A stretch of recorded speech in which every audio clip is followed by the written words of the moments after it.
On this episode, my wife's out of town for 4 days, so we're going to concentrate on the Toyota Tundra and the Jeep CJ project, getting them morphed together. We're going to gut the cab. We're going to lift the cab off the frame. We're going to pull the engine out. I'll explain why that has to be done as we do it. And then we're going to put the engine back in. So let's get busy because I got 4 days.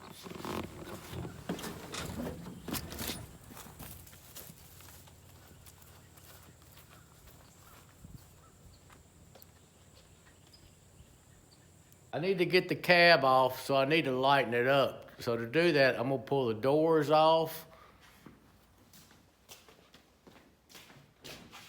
I'm gonna take the seats out. These are all unbolted, the carpet's been pulled out. I'm gonna take the seats out, carpet out, back seats. And I'm gonna try to take this dash out. I wanna leave the steering wheel in it. And I'm hoping when I get all that out, it'll still crank and run. I want to try to keep it cranking and running the whole time I work on it. That way, if I unhook something and it don't crank, I'll know that has to be hooked up somehow, or something in there is telling it not to crank. But I'll remove the doors, I'll crank it up, I'll take the dash out, I'll crank it up. As I do stuff, I'll crank it and make sure it still cranks and runs. Because what you don't want is to get about 40 things unhooked and moved around and go in there and cranking it don't run. You just have to start hooking everything back up, trying to get it to crank. Then anyhow, I'm gonna let you sit and watch me take all this apart. Hold on. There's something on the screen. All right, let's see what we got. Doors are off. Anybody needs a good door, let me know. Complete doors, windows, regulators, everything works. But I got the dash panel all out. All the AC and stuff is still hooked up. The steering wheel's all hooked up. The fuse box is still in it. And then I got all the seats out, carpet. The headliner was already out. The only thing that worries me is the instrument cluster. Sometimes you unhook them and they have a security system in them. That's on the Ford. I don't believe the Toyotas have it.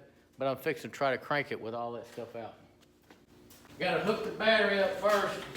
Unhook the negative when you're pulling all that stuff out, airbags and all that. Just take the negative off the battery. All right, come on, baby.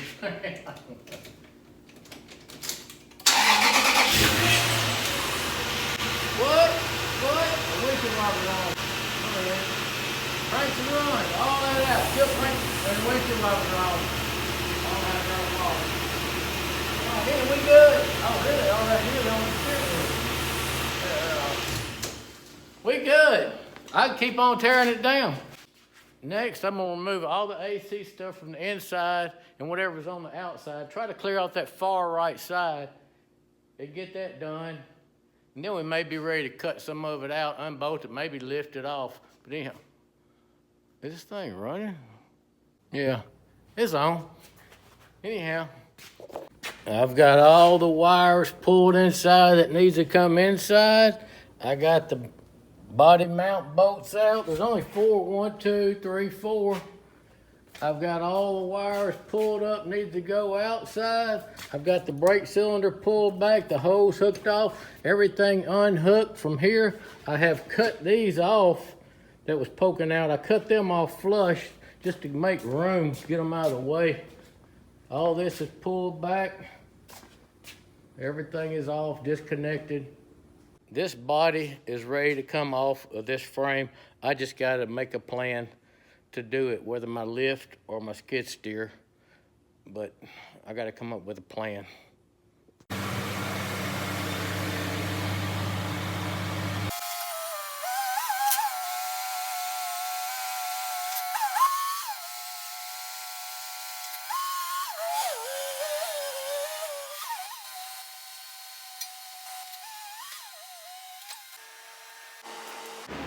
I ain't got no friends. Except for Mr. Takahuchi. He's Japanese.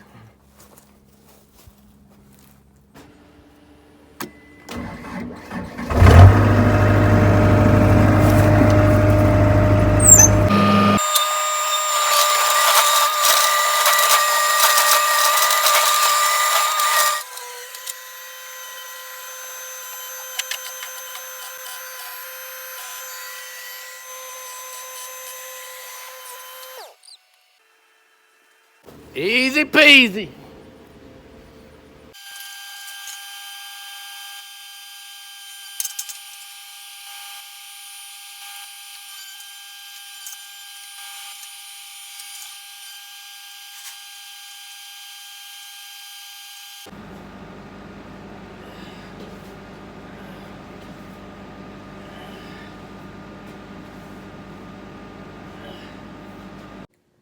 All right, that was a bit of a nightmare, but all that stuff is off. That's all the hard stuff. Jeep just got a couple bolts, boop, bop, boop. But that was a lot of work. But its cab's off, everything's unhooked. I know how it goes back together in my brain, as long as I don't forget. But I see major problems. Major problems. I'm gonna show them to you real quick. The Tundra, I got me a point stick. There's the center of the wheel, right? Look, comes up. Center of the wheel runs about the center of the motor, okay?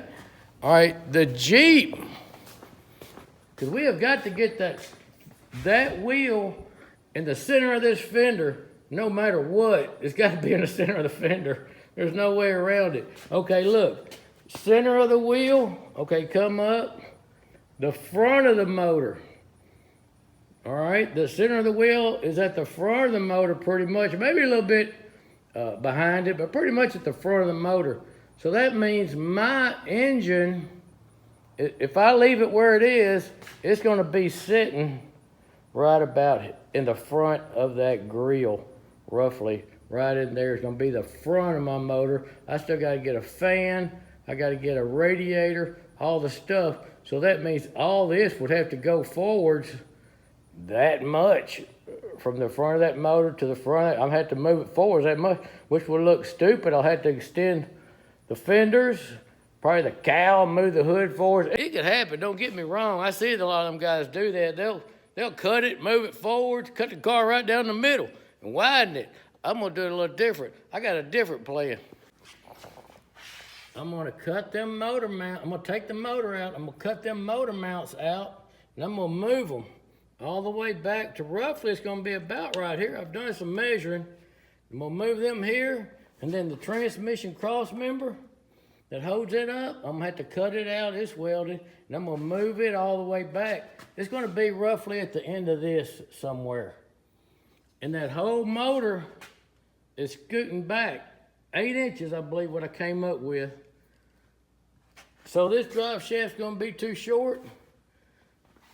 I'm gonna take this front shaft out, do away with the sway bar link, take this drive shaft, because it's got the same bolt pattern as here, and then the slider is back there in the back, so it moves back and forth back there by the rear end. And then may have to extend this one a little bit to get it to reach there, because I'm gonna take out 8 inches. So this will be roughly, probably about right there. I could even just do a little shorty in here, but I don't know. Maybe what I do. I got online and I found out the wheelbase on the Jeep and on the Toyota Tundra. The Jeep, I'm gonna put the numbers right up here, is 83.5.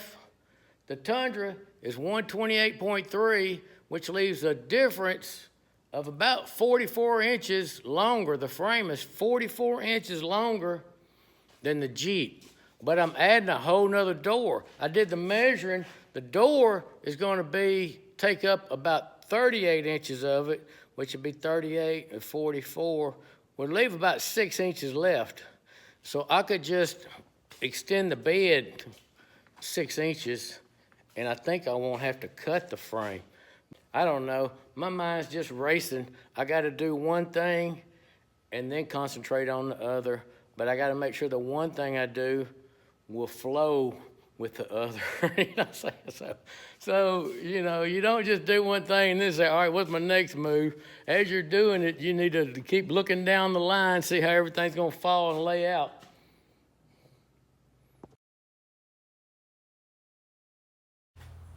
The exhaust is cut loose, the drive shaft's out, the motor mounts are out, the transmission mounts out. There's a few gas lines and stuff I had to unhook. The brake, I had to unhook it, move it out of the way. Everything's ready. I got a chain on the front hooked to my car lift.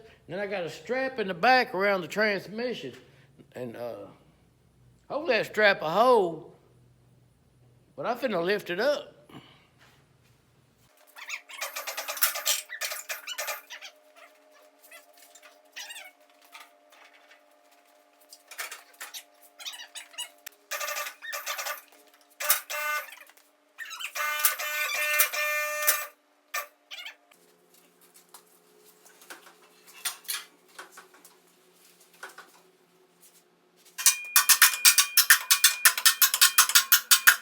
One transmission mount loose.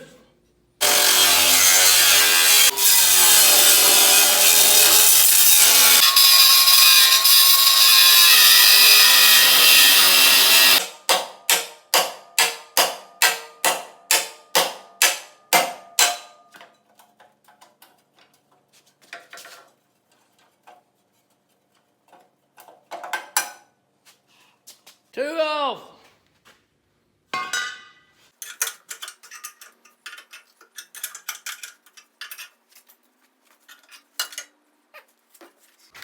One motor mount. Last one. Praise the Lord. That was some work. There we go. All clean. I gotta grind that clean, grind that clean, grind that clean, and grind that clean over there. All right, I got it back and not quite centered. I'll have to move it over my jack. Needs to come over that way a little bit, but pretty much to say the front of the motor's got to be centered with them tires pretty much. So about right there, maybe backwards just a little bit. And then I'm gonna have to let it down. I can only go down till the pan gets close to differential, and that's where it's gonna have to be. Unless I just go on back till it clears, but that's gonna put the motor inside the cab more. The firewall probably had to be moved and made for the back of the motor to fit in it. I don't know, I might just have to put it high. Now in my Chevy van video, if there's one thing that needs to stick in your brain that I said, it is this. Tip, major tip. Don't ever put yourself underneath that where you can't brake and run. Don't get yourself where you'll get pinned in if something happens. Always stay off to the left or to the right and make sure you have a clear path to get the hell out of the way if things go bad. Oh, 83.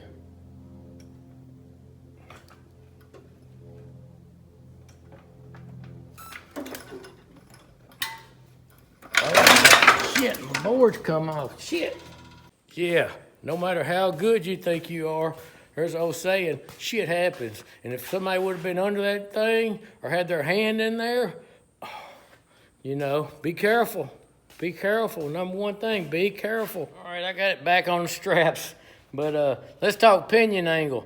You want your degree on your rear end or your front four-wheel drive to be the same degree on your transmission. Now, I got a problem here. Whenever I get the front, when I have the front one 88 degrees and 88 degrees, dead on 88.1 and 88.1. Now the back one is 85, and then the transmission's 86.6. So 1.6. I don't know if that's gonna make a difference. It might, but I'm gonna leave it where the rear end is off a little bit. That way, I can always adjust that rear end, shim it just a little this way, a little that way. You might not feel it at all. I mean, that's just where you exactly should be.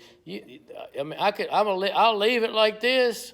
I'll drive it. If I don't feel any vibration, anything weird, I'll just leave it like that. If I feel something weird, I'll come back and I'll shim that rear end one way or the other and get it closed. But 1.6 degrees is not a lot of degrees, you know. After a lot of cleaning, grinding, and measuring, I'm fixing to weld. Now this may be permanent, it may not, but what I'm gonna do, I've got all this cleaned off and that ground off. I'm gonna put me a little weld right here to hold this one. Then the motor is tilted a little bit, so then I'm gonna have to let it down just a touch to get the other side the exact same distance, and put a little weld on it right there. Then I may come back with a bolt or something and just weld it here and weld it there just to hold it steady. And once I know that's exactly where I want the motor to go, I'll come back and I'll build plates from there all the way down to the frame, make it look nice. But I don't want to weld it in solid, then have to find a problem and then have to try to move them. So I'm just going to tack them in place, get the cab on it, make sure everything's fitting where it should, make sure I got plenty of room in front, plenty of room in back. And then if it's good, I'll take the cab back off and I'll weld all the mounts up.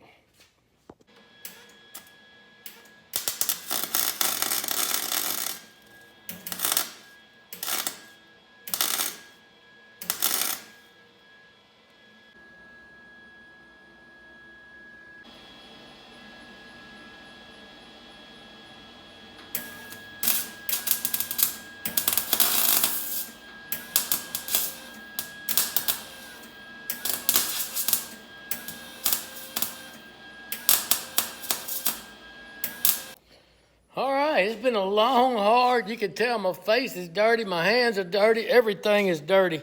But it's been a long, hard day today. A bunch of measuring, figuring out, lining up, checking the angles, getting all that. Really don't look like I did a lot. I got smudged grease on them. But I did a lot, you know. I got a lot of problems solved today. First of all, I got the motor scooted back where it needs to be. I got the motor mounts temporarily welded in. I welded that corner where it was touching, then I just welded a little bolt here to hold it. I'll come back and build metal off of all these angles to the frame if that's where it's gonna stay. Right now, I'm not for sure. Now, the transmission mount is not 100% complete, but there's a reason for that. These were up here where the frame is wider, see? And then it drops off right here and goes to this C channel. Well, I got this much of a gap here.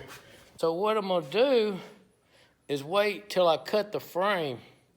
I gotta cut out roughly 6 inches of frame and move it up, which should be good. It's gonna be close. That little ear sticking out of the gas tank, I might have to bend it down so it don't hit that control module, whatever that is. But anyhow, I gotta cut out 6 inches of the frame. So what I'm gonna do with that section I cut out, I'm gonna weld it in here on the inside of the frame till it butts up against this. And then I'll weld that in, then I'll weld this to that frame section. It'll be as sturdy as it ever was, probably sturdier, I don't know. But that's where I'm at, and that's where I tried to get, and that's where I pretty much made it. So anyhow, we're gonna wrap this one up. It's been 3 long days, and hit that subscribe button, hit that like button, hit the don't like button. I don't care, hit something, say a little something, give me a comment in there. Good job, Joe, bad job, Joe. Come back and see me. It'll probably be another week or so before I get back on it. So it'll probably be 2 weeks before the next video comes out. But on the next video, I'm gonna cut the frame, I'm gonna get the transmission mounted, and hopefully get the Jeep cab front section set on it and see if everything's jiving, and then maybe take it out and finish welding everything up. But come back and see me. Thanks for watching.